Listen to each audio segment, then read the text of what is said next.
আসসালামু আলাইকুম এভরিওয়ান, কেমন আছেন সবাই? আশা করব সবাই অনেক অনেক ভালো আছেন। আলহামদুলিল্লাহ আমরা সবাই বেশ ভালো আছি। নতুন আরও একটা ব্লগে সবাইকে ওয়েলকাম করছি আমার চ্যানেলে। কিচেনের জন্য একটা র্যাক কিনেছিলাম, সেটা এখন সাজাতে হবে। তো বের করেছি আর আপনাদের সাথে একটু শেয়ার করে নিলাম। তো আপনারা যদি জানতে চান ডিটেলসে বলবো কোথা থেকে কত দিয়ে কিভাবে কিনেছি। আর তবে জানিয়ে রাখি আমি অনলাইন থেকে নিইনি। আমি যেকোনো জিনিসই মার্কেট থেকে আগে দেখে নিই ঘুরে ফিরে। যদি অনলাইনের থেকে দামটা কম হয় তাহলে আমি বাজার থেকে নিয়ে আসি।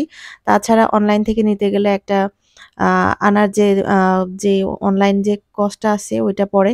তার জন্য আমার নিতে ইচ্ছা করে না। তো মনে হয় বাজারে ১০ টা দোকান ঘুরে তারপরে একটা জিনিস কিনবো পছন্দ মতো। তো আলহামদুলিল্লাহ এই জিনিসটা অনেক দিন থেকেই খুঁজছিলাম। আমি দারাজেও সার্চ করেছিলাম। সব জায়গায় ঘুরে ফিরে একটু দাম বেশি লেগেছে। তাই আমি বাজারে গিয়ে পেয়ে গিয়েছিলাম। তো নিয়ে এসেছি আর আপনাদের সাথে শেয়ার করে ফেললাম। তো কিচেনটা সাজাতে, সাজাতে মনে হলো আমি উল্টা করে সাজিয়ে ফেলেছি। আবারও একটু ঘুরিয়ে নিয়েছি। আর যত জিনিস রয়েছে ছোটখাটো টুকটাক যে বয়ামগুলা, কাঁচের জার, তারপরে যেকোনো মসলার ইয়েগুলো আমি এখানে এভাবে রেখে দিয়েছি। তো এইভাবে রাখলে হাতের কাছে সবসময় রান্নার কাজে একটু ঝামেলা কম হয়। ঝটপট হাতের কাছে পাওয়াও যায়, আবার দেখতেও ভালো লাগে। তো কিচেনটা মেয়েদের একটা শখের একটা জায়গা।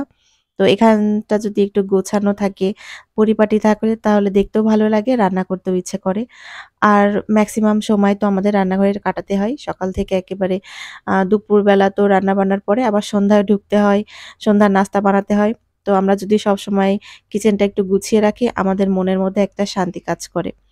তো এটা বলতে গেলে মেয়েদের একটা অফিস। তো যাই হোক আমার অফিসটা সাজিয়ে ফেলেছি। তো কেমন হয়েছে একটা কমেন্ট করে জানাবেন। আর আপনারা যদি কোনো কিছু জানতে চান লিখে দিবেন কমেন্টে, আমি রিপ্লাই দিয়ে দিব। তো তারপরে এই তো মেশিং এ কিছু কাপড় দিতে হবে। বাস্কেট ভর্তি কাপড় অল্প, অল্প করে দিব।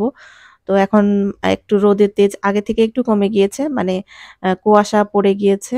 তো অল্প বেলার মধ্যে কিভাবে কাপড় ধোয়া লাগে। তো সকাল, সকাল যদি ধোয়া যায় তাহলে শুকিয়ে যায়।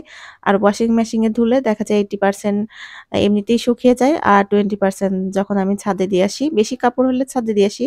অল্প কিছু হলে বেলকনিতেই দিয়ে দিই। তো বেশি কাপড় এজন্য ছাদে দিয়ে আসতে হবে। তো এর মধ্যে কিন্তু অনেকে মনে করেন যে ওয়াশিং মেশিনে কাপড় ধুলে হয়তো সেরকম একটা পরিষ্কার হয় না। তবে আমি বলব যখন মেশিনটা কিনবেন একটু ভালো ব্র্যান্ডের কিনবেন।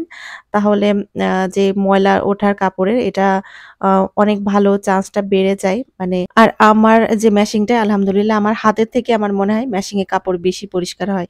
তো খুব সুন্দর একেবারে ঝকঝকে কাপড় হয়ে যায় পরিষ্কার, বিশেষ করে বেডশিটগুলা। তো যাই হোক কাপড়গুলো ধুতে দিয়েছি। এর মধ্যে আপনাদের ভাইয়া ফোন দিয়েছিল যে বিকালে আসার কথা ছিল আমার যে আলমারি অর্ডার করেছিলাম। তো এখনই তারা ডেলিভারি দিয়ে দিয়েছে। তো এর মধ্যে আপনাদের ভাইয়া বাজারে গিয়েছিল একটু কাজে ব্যাংকের। তো আসার সময় নিয়ে চলে এসেছে আলমারি। তো ওর মতো চলে এসেছে আর এদিকে দোকান থেকে ২ জনকে পাঠিয়ে দিয়েছে আলমারিটা দিয়ে। তো পার্টেক্স এর অর্ডার করেছিলাম যার জন্য একটু পাতলা হবে। কিন্তু কি আর বলব ৭ জন মিলে উঠানো যাচ্ছিল না, এতটাই ভারী। তবে আলমারিটা কিন্তু বেশ ভারী। কারণ এর প্রতিটা পার্ট অনেক মোটা, মোটা।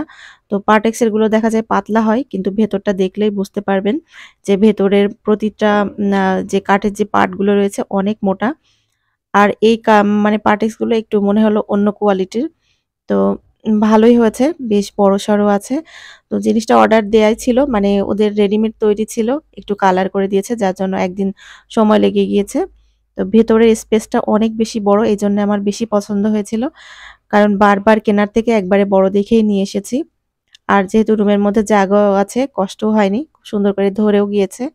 আর আমার যে ওয়ারড্রোব রয়েছে ওই কালারের সাথে পুরাটা ম্যাচ করতে পারিনি। যতটুকু হোক কন্ট্রাস্ট করে নিয়েছি। আসলে কাঠের কালারের সাথে সবসময় তো পার্টেক্স এর কালার মিলে না। আমার বাসায় মেক্সিমাম ফার্নিচারই কাঠের। আপনাদের ভাই একদম পছন্দ করে না পার্টেক্স এর। আমি খুব জোরাজুরি করে এটা নিয়েছি। কারণ বারবার এই বাসাবাড়িতে টানতে গেলে অনেক ভারী। যে ওয়ারড্রোব তো দেখলেনই ওইটা যখন ট্রান্সফার হওয়া হয় তো তখন যারা লেবার এগুলো টানাটানি করে অনেক বিরক্ত হয়ে যায় যে এত ভারী জিনিস বাসাবাড়িতে না বানানোই ভালো। যতটা সম্ভব আপনারা পার্টেক্স এর এবং পাতলা জিনিস নিবেন। কিন্তু সেই ঘুরে ফিরে আবারও একই কাজ হয়ে গেল। অনেক বেশি ওজন। ৭ জন ৮ জন মিলে যদি উঁচু না করা যায় তাহলে বুঝতে হবে কতটা ভারী হয়ে গেছে আলমারিটাও। তো বাজারে যখন যাই একটু নরমালের মধ্যে নিতে চাই যে পাতলা হোক ছোটখাটো। ওই যে চোখ আটকে যায় একটা অন্য জিনিসের দিকে। পার্টেক্সের যে হচ্ছে এলিটের নিতে চেয়েছিলাম। তো এটা পছন্দ করতে গিয়ে আবার এটা পছন্দ করে ফেলেছি।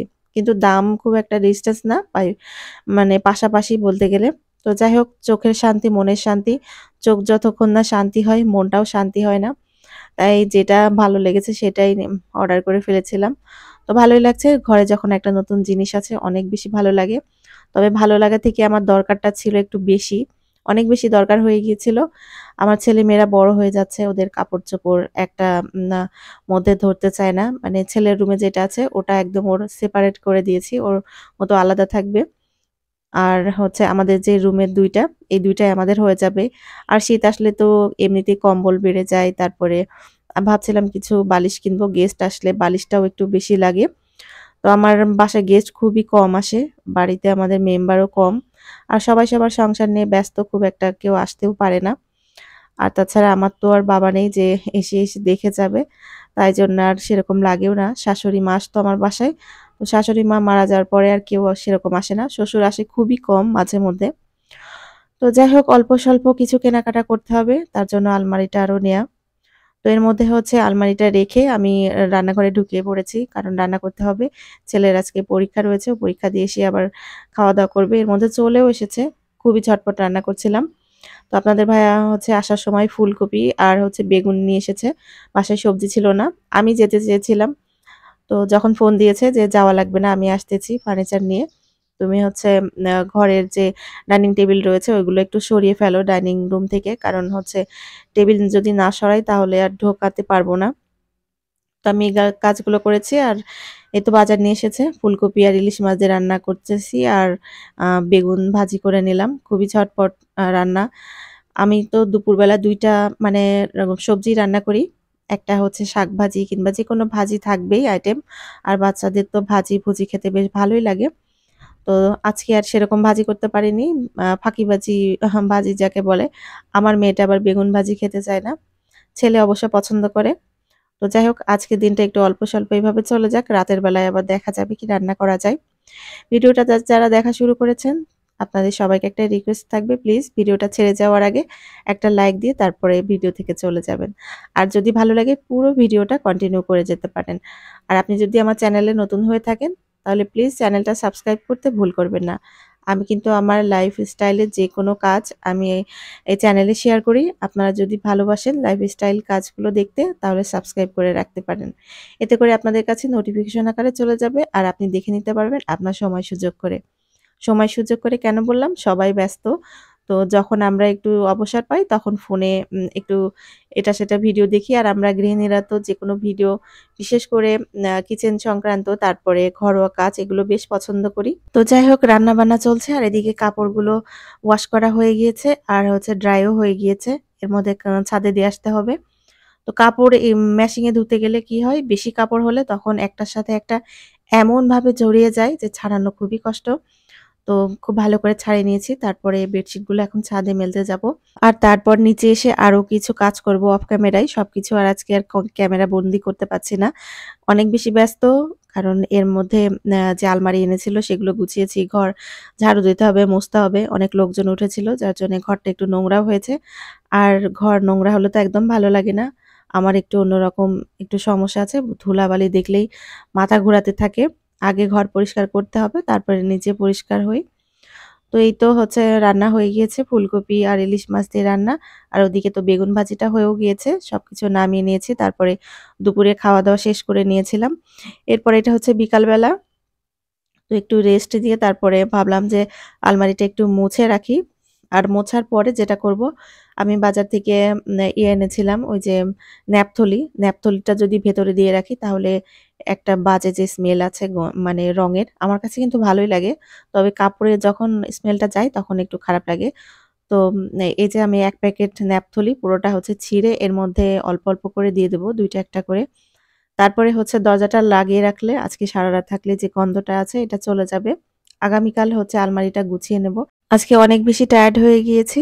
তো যার জন্য আজকে আর কাপড় গোছাবো না। ওই আলমারি থেকে ছেলের রুম থেকে এখানে ট্রান্সফার করতে হবে। আমাদের সমস্ত জিনিস এখানে রাখতে হবে। আর আমার মেয়ে তো বলতেছিল কোন তাকটা তার। তো সে হচ্ছে সবচাইতে উঁচু তাক নিবে। তো আমি বললাম, "এত উঁচুতে নিবা তাহলে তো টুল নিয়ে আসে কিংবা চেয়ার দিয়ে নামাতে হবে তোমার কাপড়।" তখন বলছে, "আমাকে ২য় টা দাও। কারণ আমি বড় হতে চাই।" তো যাই হোক এখন হচ্ছে আমি নেপথলিগুলো দিয়ে দিয়েছি। আর আপনাদের কাছে কেমন লেগেছে আমার আলমারিটা একটা কমেন্ট করে জানাবেন। আপনাদের সুন্দর, সুন্দর কমেন্ট পেলে অনেক বেশি ভালো লাগে সেগুলো পড়তে। তো যাই হোক ভিডিওটা আজকের মতো এখানেই শেষ করে দিচ্ছি। সবাই ভালো থাকবেন, সুস্থ থাকবেন, নিরাপদে থাকবেন। আমাদের জন্য দোয়া করবেন। আপনাদের জন্য অনেক, অনেক দোয়া। আগামী দিনের নতুন ভিডিও দেখার আমন্ত্রণ জানিয়ে আজকের মতো এখানেই বিদায় নিচ্ছি। আল্লাহ হাফেজ। আসসালামু আলাইকুম।